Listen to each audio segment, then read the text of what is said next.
நவராத்திரி 4. இன்னைக்கு பார்க்க போற அம்மன் பேரு குஷ்மாண்டா.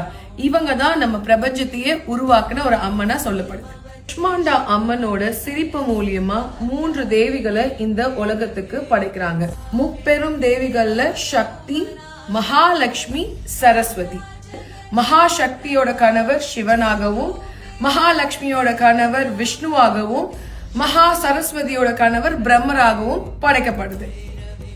இந்த புராணங்கள்ல வர கதைகள் எல்லாம் நம்மளோட அன்றாட பெண்களோட இதை ஒப்பிடுறாங்க. எப்படின்னா சரஸ்வதியோட நல்லா படிப்பாற்றலும் இன்டெலிஜென்ஸோட குறிப்பிடுறதும், மகாலட்சுமிய குழந்தை செல்வங்கள், நம்மளோட வாழ்க்கையில கிடைக்க போற எல்லா வளமான வெற்றிகளுக்கும், சக்தி தேவி போல ரொம்ப வலிமையும் திறமையும் தைரியமும் இருக்கணும்ன்றதுக்காக நம்ம பெண்களோட வாழ்க்கையில இந்த மாதிரி எல்லா ஸ்டேஜ்லயுமே நீங்க எதை பத்தியும் கவலைப்படாம சக்தி மாதிரி ரொம்ப ஸ்ட்ராங்கா இருக்கணும்னு பெண்களோட ஒப்பிட்டு சொல்லப்படுது.